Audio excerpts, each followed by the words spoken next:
So if you follow the trajectory of artificial intelligence over the last 2 years, there's been this, well, a very singular, almost dogmatic assumption driving the whole industry. Right, the scaling law.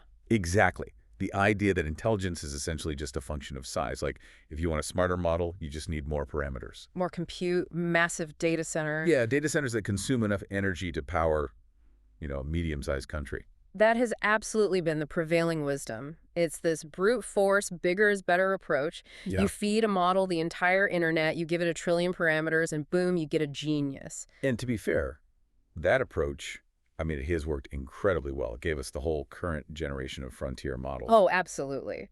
But it's resource heavy. Right. But today, we're looking at a new paper from Microsoft Research that essentially takes that entire assumption and just flips it on its head. We're doing a deep dive into Phi-4. A really fascinating model. Yeah, and the headline here isn't just that it's a new release. It's that this is basically a David model effectively beating up Goliath models. It really is a disruption of the whole narrative we've been hearing.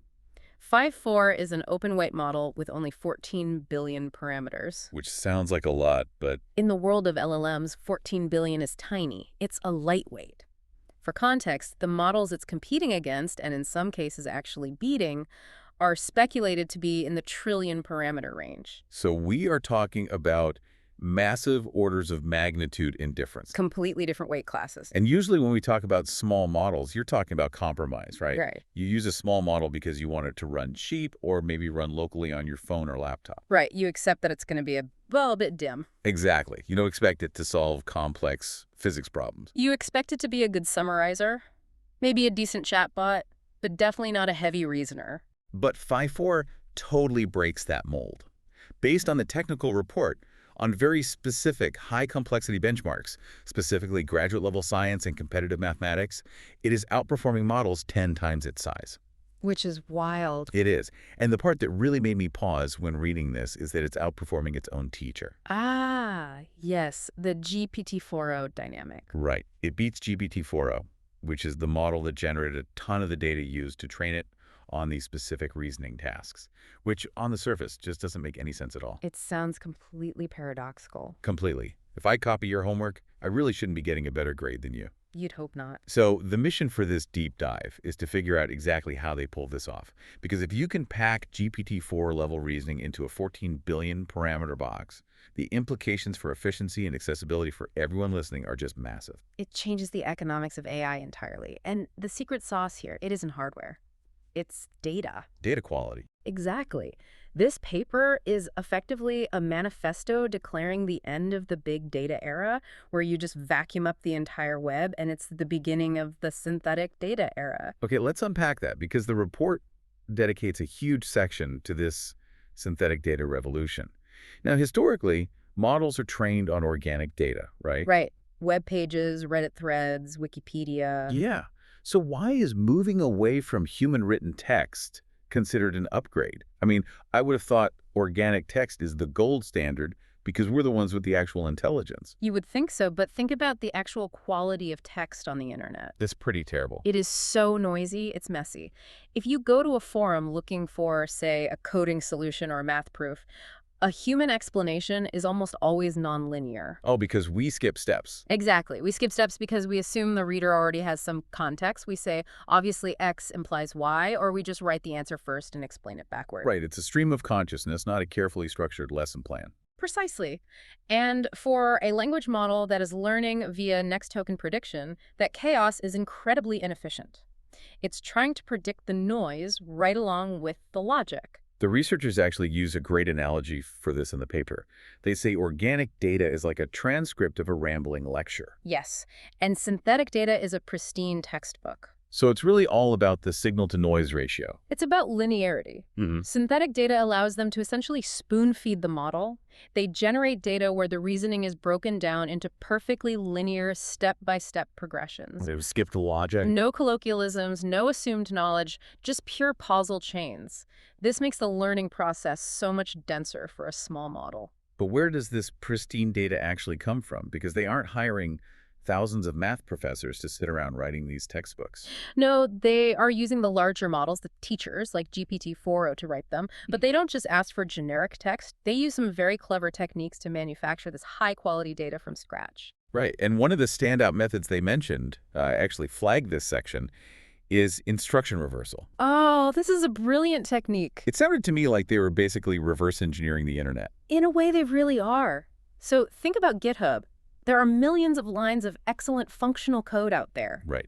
The answers are all there. That's the answer. But what's missing is the question. There's no clean prompt attached to that code saying, please write a Python script that does X, Y, and Z. Oh, I see. So you have the solution perfectly written out, but no problem statement to actually train the model on how to get there. Exactly. So what they do is take a massive model like GPT-4, show it the organic code, and say, analyze this, and write the prompt that would have generated it. That is so smart. They're hallucinating the curriculum to match the answers they already have. It effectively turns the entire internet's repository of raw code into a perfectly structured, supervised learning data set. They create these flawless training pairs, the instruction and the code, just out of thin air. Okay, but I do have to push back on this synthetic is better idea for just a second. Sure. If you rely too much on synthetic data, aren't you just creating a massive echo chamber? Like, if the model only learns from AI-generated content, doesn't it kind of lose touch with reality? That is a very real risk, and the authors of the Phi-4 report are clearly aware of it. Model collapse is a real thing. So they didn't go 100% synthetic. Oh, they mixed it. Yeah, the final training mixture is incredibly curated. It's roughly 40% synthetic data, but then they balance it out. Or they what? You've got 20% high-quality code, and then about 30% is what they call filtered organic data. Filtered how exactly? Well, they don't just dump the common crawl, which is basically a scrape of the raw web, into the model. They select seeds. Seeds. Yeah, high-quality sources. Things like peer-reviewed academic papers, established textbooks, and very specific websites that are known for rigorous reasoning. Okay, so definitely no YouTube comment sections. Definitely not. They use those high-quality seeds to find similar content across the web and just discard all the trash. And then there's a final 10% slice that is purely academic and book sources. It sounds like a very strict diet for the AI. It is. They are completely prioritizing density of information over the sheer volume of information. Which actually brings us right back to that teacher paradox we mentioned earlier. We've established they're using GPT-4o to generate a lot of this synthetic data. Yeah. And you said Phi-4 beats GPT-4o on benchmarks like GPQA. Yes, the graduate-level Google-proof science questions. And the math benchmark, too. I'm still struggling with the how here. If I'm the student and I'm learning exclusively from your notes, how do I end up understanding the material better than you do? It really comes down to specialization versus generalization. GPT-4o is a massive generalist. It knows how to write a sonnet, code a website, tell you a joke in Spanish. It has to know a little bit of everything. Exactly. But because Phi-4 was trained on this highly concentrated, spoon-fed reasoning data, it practiced the actual act of reasoning much more intensely in those specific domains. Oh, I get it. So while the teacher was busy learning French history and pop culture, the student was just doing calculus drills for 12 hours a day. That is a perfect way to put it. The synthetic data focused on the process of problem solving. By seeing thousands and thousands of examples of perfect step-by-step logic, Phi-4 internalized the actual structure of reasoning. So it's not that it knows more facts than GPT-4, it's just that it's better at navigating the logic puzzle. Precisely. But how do we know it's not just memorization? I mean, maybe the synthetic data just happened to contain the exact answers to the benchmark test questions. Contamination is a huge issue in AI research right now. It is, and this is where the researchers really brought the receipts. To prove decontamination, to prove it wasn't just regurgitating answers, they tested the model on the AMC-10 and AMC-12 math competitions. Okay, those are the big high school math Olympiad exams, right? Right, but crucially, and this is the important part, they used the exams from November 2024. Oh, which happened after the model's training data cut off. Exactly. The model could not have possibly seen these questions during training. It was physically impossible. And how did it do? Phi-4 scored well above its weight class, beating out much larger frontier models on those exact exams. Wow. That really is the smoking gun, isn't it? It absolutely is. It proves the model isn't just reciting a memory. It is applying a learned reasoning capability to completely fresh, unseen problems. That's the exact validation you look for. It's the difference between just memorizing a multiplication table and actually understanding the concept of how to multiply. Exactly. But the data we've been talking about is really only half the story here. The report also details a major innovation in the how, the actual training method itself. Right, they introduced something called pivotal token search. Yes, PTS. This part of the paper was fascinating, but also pretty dense. It seems like it's a direct reaction to the standard way we train these models, which is usually DPO. Right, direct preference optimization. So normally, to make a model behave well, we use DPO. We show the model two full answers, a good one and a bad one, and we basically say, prefer this one. Seems simple enough. What's the issue? The problem is that DPO is a bit of a blunt instrument. It judges the entire answer as a single monolithic unit. Okay, so if I write out a brilliant, perfectly reasoned 10-step math proof, but I make a tiny typo in step 4 that ruins the final calculated answer. DPO just marks the whole thing as bad. It throws the baby out with the bathwater. That seems really inefficient. It is. The model gets a negative signal, but it doesn't know why. It might think the perfectly correct logic it used in step 1 was the actual problem. So how does pivotal token search actually fix that? Instead of looking at the whole paragraph, pivotal token search hunts for the specific fork in the road. It analyzes the probability tree of the model's generation process and finds the exact token, the exact word or subword, where the probability of a correct final answer drastically shifts. Ooh, it's like a sliding doors moment for the AI. Yes, exactly. Imagine a math problem where midway through, you can either cross-multiply or you can multiply both sides separately. Both are valid mathematical moves. Right. But maybe for the model, cross-multiplying is a risky path. It's technically valid, but it leads the model into formatting errors 40% of the time, while the other method is highly robust. So PTS identifies that specific decision point.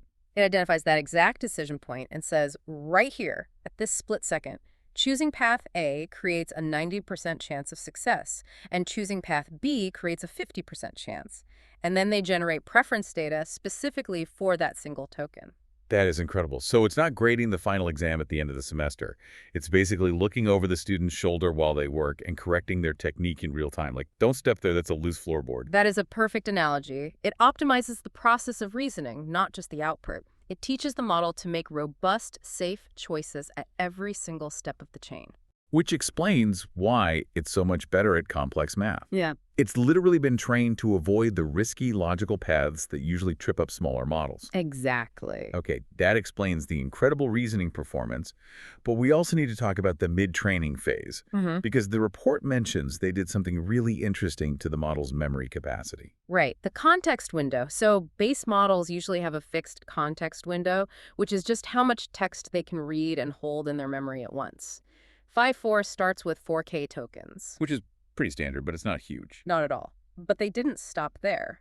They added a secondary training stage, which they call mid-training, and this was focused exclusively on long-form data. Long form meaning like full books and research papers. Yes. They bombarded the model with massive texts to stretch that context window from 4K all the way up to 16K tokens. So they essentially forced the model to practice holding much longer chains of thought in its working memory. Exactly, which is vital if you want it to, say, read a user's uploaded documents or analyze a long financial report without forgetting the beginning by the time it reaches the end. Definitely. But, speaking of reading documents and answering questions, there is a classic problem with these generative AI models that we absolutely have to address. Let me guess. Hallucinations. Hallucinations. Yeah. The tendency for models to just confidently make stuff up. The yes and problem. Like an improv actor. Right. If I ask a standard-based model, who is the 297th highest-ranked tennis player in 1982? It will often just invent a name. It'll say, oh, that's Steve Johnson from Ohio. Because it wants to be helpful. It's predicting the next likely word based on patterns. It's not actually fact-checking a database. But Phi-4 took a very aggressive stance on this, right? They wanted to teach the model to just say, I don't know. Which sounds incredibly simple to us, but for an AI, I don't know, is a surprisingly hard concept to grasp. So how did they train it to do that? They went right back to their synthetic data engine. They used GPT-4o to generate what they call bogus questions. Bogus questions. Yeah. They took real facts and just twisted them slightly, changing dates, swapping historical names, basically making the premise of the question completely impossible. Like, when did George Washington sign the Declaration of Independence using a ballpoint pen? Exactly. The premise is flawed. Yeah. And they trained Phi-4 specifically to identify these unanswerable premises and outright refuse to answer them. It sounds great for building trust with a user, but did it actually work in practice? Well, this is where the data gets really nuanced. If you look at the simple QA benchmark in the report, which is a benchmark that tests for obscure factual knowledge, Phi-4's score actually looked statistically worse after this training. Wait, the score dropped. That sounds like a failure. You'd think so, but it dropped because the benchmark penalizes you for not giving a definitive answer. Think about it. If a standard model just guesses randomly and gets lucky, it gets a point. Oh, I see. But if Phi-4 refuses to guess because it's unsure, it gets a 0. Exactly. Phi-4 stopped guessing. So the metric looks bad on paper, but the actual behavior of the model is much better. Precisely. This is a classic case where the benchmark doesn't actually align with what a real human user wants. As a user, I would much rather the model stay silent or admit ignorance than confidently lie to me. So the drop in the score is actually a feature, not a bug. It's a huge feature. It signals that the model has developed a real sense of its own limitations. It's a humbler model. It is. And honestly, for a 14 billion parameter model, humility is pretty necessary. Which actually segues perfectly into our reality check for this deep dive. We've been praising this model for a while now, but let's be real. It is still small. It definitely has limitations. What can it do? Well, the biggest one is simply world knowledge. We just talked about simple QA. A 14 billion parameter model is basically like a very smart graduate student who only has access to a very small personal library. Right. It just physically cannot store as many raw facts as a trillion parameter model. Exactly. If you ask it about highly obscure pop culture, minor historical events, or very specific trivia, it is going to struggle. So you use it as a reasoning engine and not as an encyclopedia. Correct. Use it to solve a complex logic puzzle or to summarize a technical text, but definitely don't use it as a replacement for a Google search. Makes sense. What about formatting? Because I saw a note in the technical report about instruction following being a bit of a weak point. That is another known weakness. While it understands complex coding instructions really well, it struggles with strict formatting constraints. Like what? Like if you tell it, give me the answer in a JSON format with exactly these 3 specific headers and absolutely no other text. It will do. It might ignore the formatting completely and just give you the correct answer written out in a conversational paragraph. It gets so laser-focused on the reasoning process that it kind of forgets the administrative formatting rules you gave it. That's funny. And there was one other quirk I found kind of endearing in the report. They described the model as being chatty. Ah, yes. Chain of thought verbosity. What does that mean in practice?